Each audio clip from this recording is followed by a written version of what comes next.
Acho que a minha principal função aqui é apresentar o DIESAT. Acho que poucos de vocês conhecem, mas é uma organização também intersindical, com mais de 40 anos, aí, criado aí no começo dos anos 80, juntamente com o DIESE, que teve aqui pela parte da manhã, também com o DIAP, mas que, por condições históricas, não teve a mesma divulgação. O DIESE teve a questão da hiperinflação nos anos 80 e terminou fazendo aquele trabalho sensacional da cesta básica, que servia de referência para a maioria dos sindicatos aí para questão de reajuste salarial, né? Enquanto a gente estava fazendo aí o nosso trabalho com relação à saúde do trabalhador e da trabalhadora. Então, eu vou fazer uma apresentação bastante rápida, vou tentar ficar dentro do nosso tempo aqui para a gente ter mais tempo para as discussões. Pode passar? Então, como eu disse, a gente foi criado nos começo dos anos 80, né, 1980, pela iniciativa das entidades sindicais. Então, as associações, alguns sindicatos, principalmente sindicatos metalúrgicos e alguns sindicatos lá de São Paulo, resolveram tratar essa questão da saúde do trabalhador com um pouco mais de atenção, para não ser uma pauta esquecida, e criou-se uma organização intersindical para tratar especificamente desse ponto. E, desde então, a gente vem aí tratando a questão da saúde, do trabalhador, do adoecimento, da acidentalidade, produzindo muita bibliografia, produzindo textos, enfim, e fazendo formação também, e assessorando as centrais sindicais e os sindicatos que nos procuram, que são nossos associados aí, os que também não são, a gente não tem essa distinção, a gente sempre faz o trabalho de fazer a associação, trazê-los para a associação, mas, em muitos casos, a gente faz o trabalho independente de estar ou não vinculado à organização, porque é um trabalho mesmo de apoio à militância e de apoio ao movimento sindical. Próximo. Então, ao longo aí, a gente foi formando, né, esse conceito de saúde e trabalho como uma pauta, né, para que os sindicatos pudessem levar para a negociação, além das questões mais óbvias, né, como reajuste salarial, jornada de trabalho, colocar na pauta essa questão da saúde, porque diversas categorias isso é um ponto fundamental. Então, a gente começou a fazer esse trabalho lá, e estamos aí há 40 anos fazendo esse trabalho em diversas oportunidades que a gente tem, diversos encontros, a gente vai fazendo e vai construindo a história da saúde do trabalhador no Brasil. Pode passar? Mesma coisa, a gente está fazendo aí essa formação, então a gente trabalha... Pode adiantar um pouquinho, que eu acho que tem mais um outro quadro que é mais interessante. Próximo, que é esse aí. Então, que é a missão do DIESAT, a missão e os produtos, né, o que a gente entrega como conhecimento e como formação para os sindicatos que nos procuram, para as centrais que nos procuram, que é assessorar o movimento sindical e social. Então, a gente não fica restrito, né, à questão do sindicato, a gente atende também outros movimentos, né, na busca por direitos e políticas públicas em saúde. Então, a gente faz algumas parcerias muito importantes com outros órgãos ligados à saúde, principalmente, né, o pessoal do SUS, onde a gente tenta entender e fortalecer e entender os problemas da vigilância em saúde do trabalhador, da política de proteção em saúde do trabalhador. Então, todas essas políticas que são criadas dentro do âmbito do Ministério da Saúde tem muito da nossa contribuição, tem muito da nossa participação na divulgação, de fazer o entendimento mais claro pelas bases sindicais do que trata aquela política, quais são os seus direitos. Formação também, porque é um fator importante na questão de todas as políticas públicas, os conselhos populares. Então, nós também fazemos, além do movimento sindical, a formação dos conselhos, a formação do movimento que faz a fiscalização da política pública. Então, a gente atua nesses dois focos, no movimento sindical, para que o trabalhador conheça os seus direitos e possa reivindicá-los, e também para quem está dentro da sociedade civil, né, fazendo a cobertura ali da política pública no local, né, no município. Então, conselhos municipais, Conselho Nacional, Conselho Federal, tem sempre o nosso apoio ali nessas questões de saúde do trabalhador. Entre diversos produtos, vamos chamar assim, que a gente entrega para a categoria sindical, nós temos assessorias muito específicas. Então, a questão do amianto foi um estudo que foi encomendado, que nós participamos. A questão da comunicação, de datas, de novas políticas que acontecem. A gente faz essa comunicação e a gente tem lá uma ampla rede de distribuição de informações com o movimento sindical e com o movimento social. Formações, né? Nesse momento, a gente está fazendo uma formação patrocinada e, como toda a área sindical, a gente também tem uma questão importante de financiamento, né? Então, a gente está sempre buscando algum financiamento, ora com a OPAS, ora com, nesse caso especificamente que eu vou falar, com o MPT, que é o Ministério Público do Trabalho, para que financie essas formações, onde a gente trata direto com o movimento sindical de base e com o movimento social na base também, nos conselhos municipais, estaduais e nos diversos órgãos também.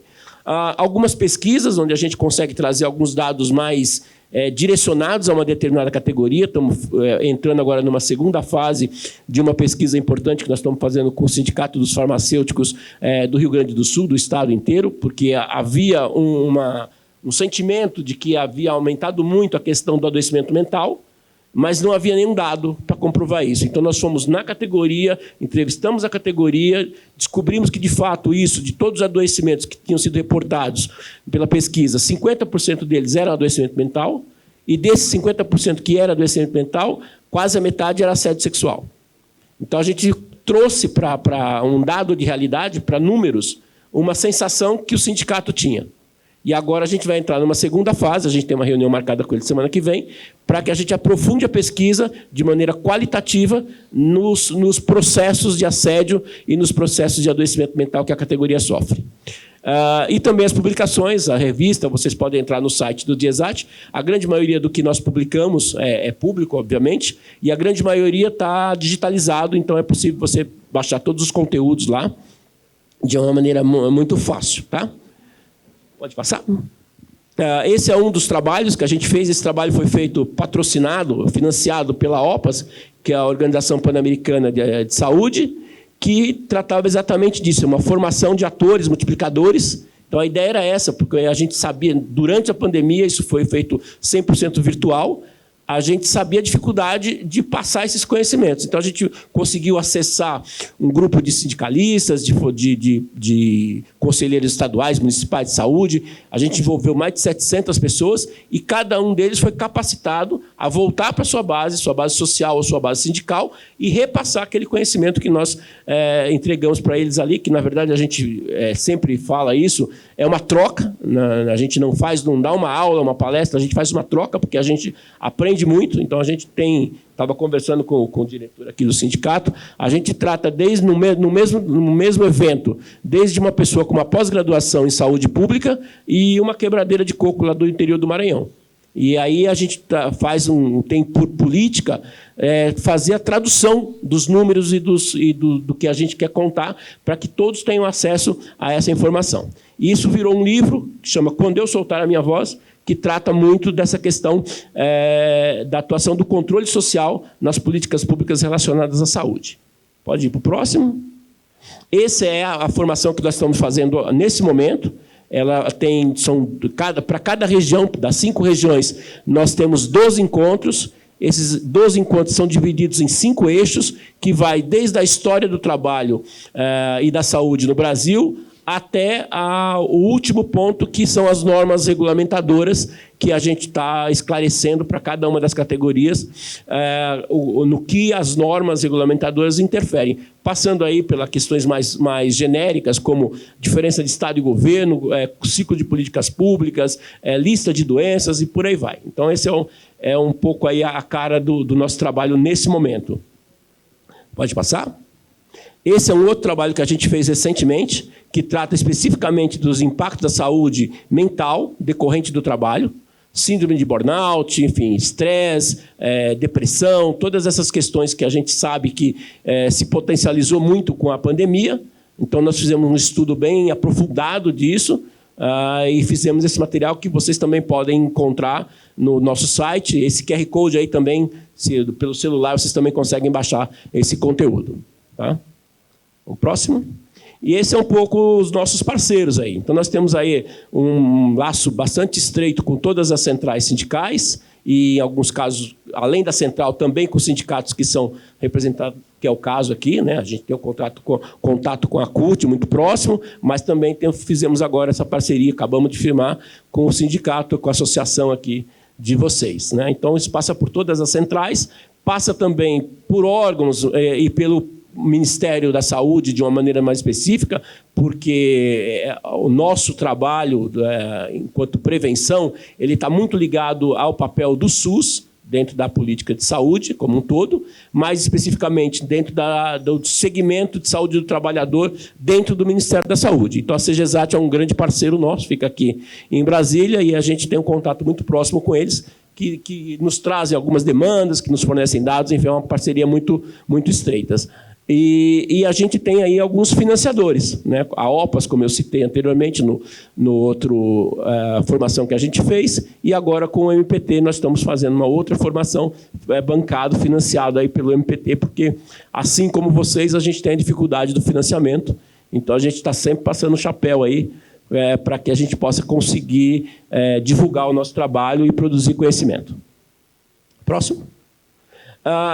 Essa é um pouco a maneira como nós trabalhamos. Nós procuramos sempre trabalhar com dados, né? Além de toda a questão dessa troca de informações que a gente faz diretamente com as bases, a gente fornece para quem nos procura dados de uma maneira mais consolidada, que possa ajudá-los numa pauta, numa formação de pauta, numa reivindicação, no entendimento de um determinado problema. E sempre usando fontes oficiais. Ali nós temos o CAGED, IBGE, agora, graças a Deus, vai sair o novo censo, vamos atualizar alguns dados aí, os dados do DataPrev e, basicamente, né, os dados do SUS, através do SINAM, que nos dá aí a questão dos números. Apesar de todos os problemas, a questão de subnotificação, que eu vou falar um pouco mais à frente, são as fontes que a gente tem para trabalhar.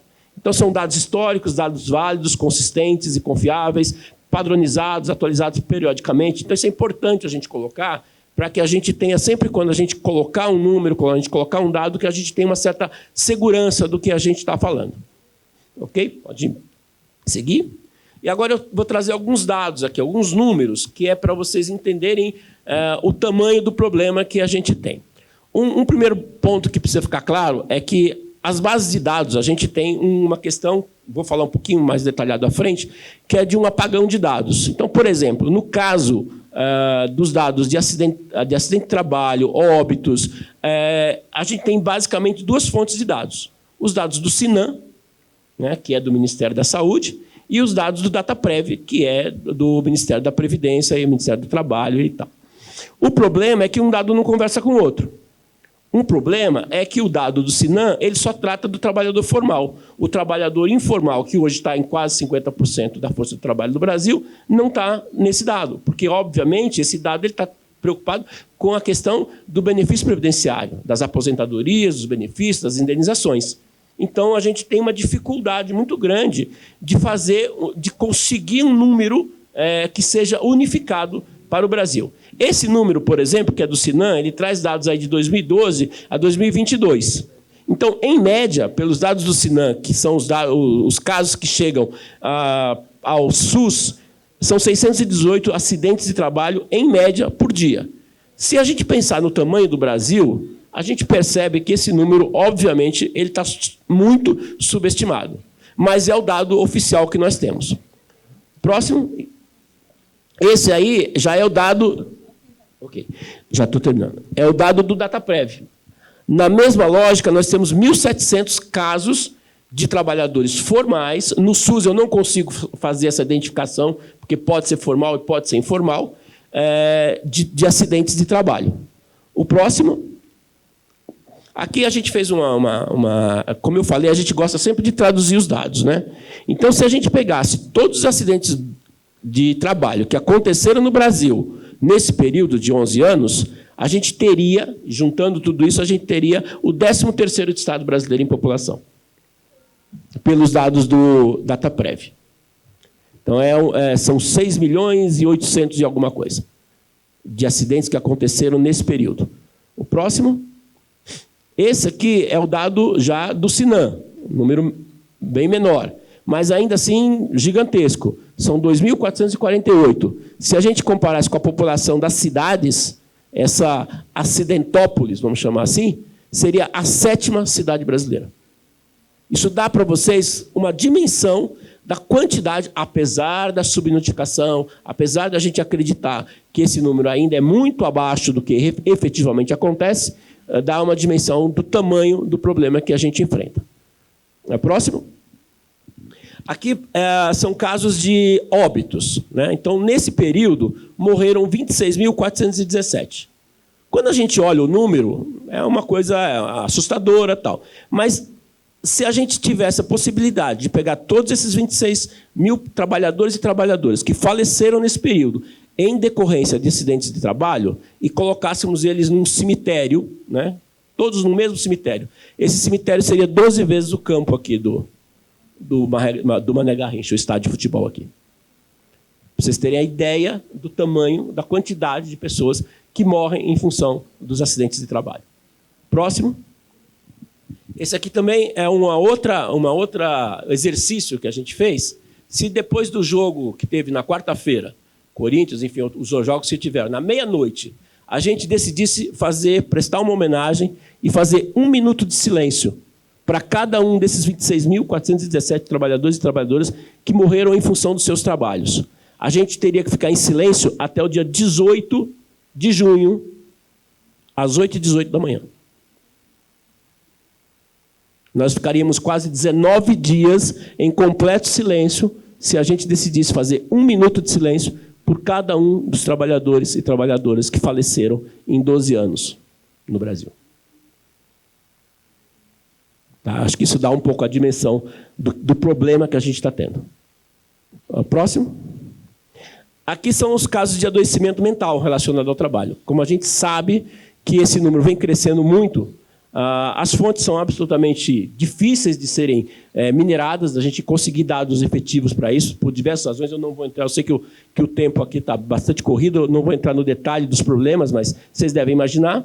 Mas é um crescimento entre 2012 e 2022 de 358%. Isso só de casos de adoecimento mental relacionado ao trabalho no período. Isso está explodindo. Essa pesquisa recente que nós fizemos aí com o Sindicato dos Farmacêuticos do Rio Grande do Sul mostrou que 50% de todos os casos relatados eram de adoecimento mental. Próximo. E aqui a gente pega o caso dos aposentados por validez acidentária. Se nós colocássemos, a gente fez a brincadeira aí com a questão da cadeira de roda. O acidentado que vai por uma questão de dependência de uma cadeira de roda, ou que não pode ser. Se nós colocássemos eles numa fila indiana, era uma fila de 103 quilômetros. Uma distância suficiente para ir de São Paulo até Campinas, para ir até Luisiânia aqui e voltar. De pessoas que saíram do mercado de trabalho por conta de acidentes, por invalidez. Isso só é o caso de invalidez permanente, tá? Não estou nem falando de quem fica afastado alguns meses ou alguns dias. Próximo. E agora, para concluir, esses são os nossos desafios. Eu selecionei aqui 4, nós temos diversos, mas eu selecionei 4, que o primeiro é essa questão do apagão de dados. A gente precisa do apoio de todas as forças, de todos os movimentos centrais, enfim, de todo mundo, para que a gente consiga consolidar um banco de dados único para adoecimento. Porque não é possível a gente ter que trabalhar com 4. Eu trabalho com CAGED, com Sinan, com DataPrev, eu trabalho às vezes com 5, 6, com CBO, eu trabalho com 5, 6 bancos de dados e eu não consigo integrar os bancos de dados. Então, esse apagão de dados dificulta que a gente tenha dados mais precisos, informações mais fidedignas do que de fato acontece.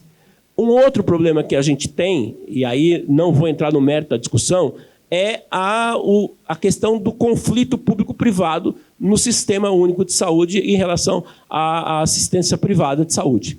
Existe uma competição, tem diversos motivos para isso, mas existe uma competição por recursos, tanto financeiros quanto recursos humanos, e o maior problema é que nós temos 2 lógicas diferentes. Enquanto o sistema público trabalha pela prevenção, o sistema privado trabalha pelo sistema de cura.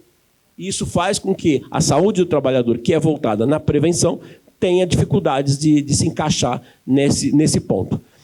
Para finalizar, nós temos aí também a questão dos novos modelos, a nova morfologia do trabalho.